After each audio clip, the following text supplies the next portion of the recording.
कृष्ण गोविंद हरे मुरारी, हे नाथ नारायण वासुदेवाय। हरिओम नारायण नारायण। अष्टावक्र गीता प्रकरण 15, सूत्र 2।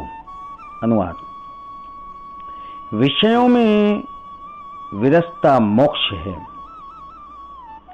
विषयों में रस बंध है, इतना ही विज्ञान है। तू जैसा चाहे वैसा कर। व्याख्या है, तत्वबोध का उपदेश अधिकारी शिष्य को ही दिया जाता है। तत्वबोध का उपदेश अधिकारी शिष्य को ही दिया जाता है। अनाधिकारी को देने से उसे लाभ के बजाय हानि अधिक होती है। अधिकारी कौन है?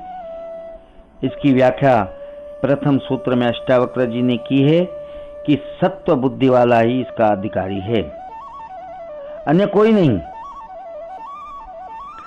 सत्व बुद्धि वाला ही इसे समझकर आत्मसात कर सकता है, तभी उसे सत्व की अनुभूति होती है।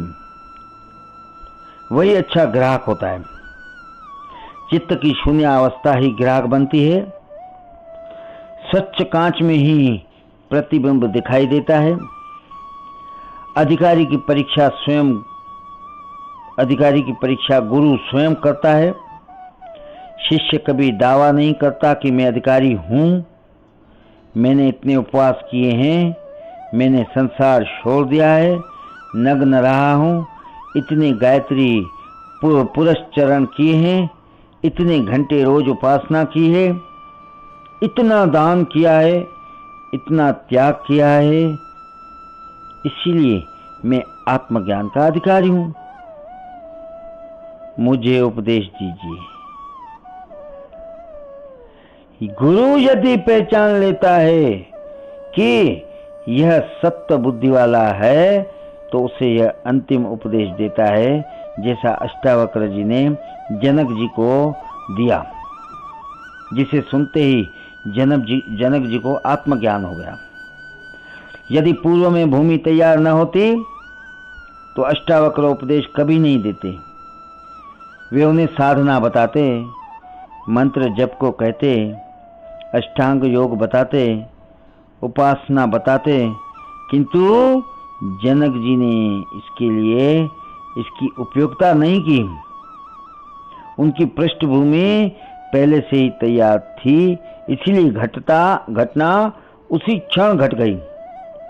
अष्टावक्र जी ने फिर परीक्षा ली, जिससे उनको विश्वास हो गया कि जनक जी को वास्तव में आत्मज्ञान हो चुका है, भ्रांति नहीं हुई है। अब इस प्रकरण में गुरु दीक्षांत रूप में आशीर्वादात्मक प्रवचन कर रहे हैं कि तुझे आत्मज्ञान हुआ, तू मुक्त हुआ, अब तू सुखपूर्वक विचर। सार संक्षेप में सूत्रबद्ध संपूर्ण रहस्य को खोलकर रख दिया। ऐसा अनूठा संवाद आध्यात्मिक जगत में मिलना कठिन है। सांख्य का ऐसा उपदेश अन्यत्र कहीं नहीं मिलता।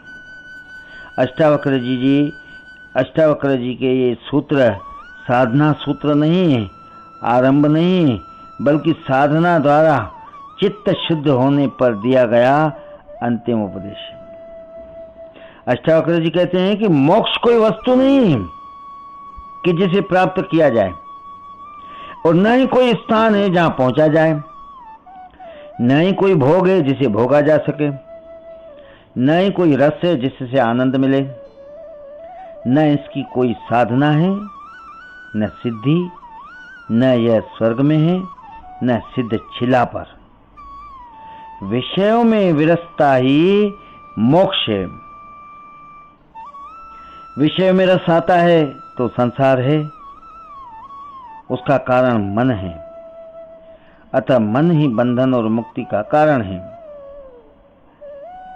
उपनिषद कहते हैं, मन एवं मनुष्याणाम कारणम बंध मोक्षयोः। उपनिषद कहते हैं, मन एवं मनुष्याणाम कारणम बंध मोक्षयोः। अर्थात यह मन ही मनुष्यों के बंधन और मुक्ति का कारण है।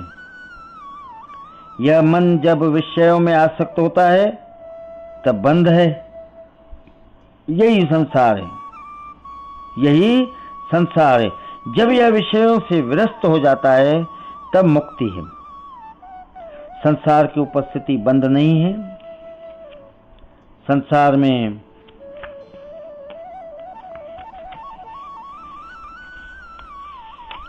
रहना, खाना, पीना व अन्य कर्म करना ही बंध नहीं है, बल्कि उसमें रस लेना, उसमें आसक्ति का होना ही बंध है। इनमें विरक्त हो जाना, अनासक्त हो जाना, इनकी उपेक्षा करना ही मुक्ति है। अष्टावक्र जी कहते हैं, इतना ही मोक्ष का विज्ञान है, सार है। इसलिए हे जनक, तू इस मोक्ष को प्राप्त हो जा। अब तू जैसा चाहे वैसा कर। अब तेरे लिए संसार में आसक्ति का कोई उपाय नहीं रहा। बीज ही नष्ट हो गया, अब आसक्ति की संभावना ही नहीं है। शरीर पर राख लपेट लेने से, धूनी रमाने से, संसार को गालियां देने से, शरीर को सताने से, उपवास करने से, भोजन के साथ नीम की चटनी खाने से विषयों के प्रति विरसता नहीं आ सकती।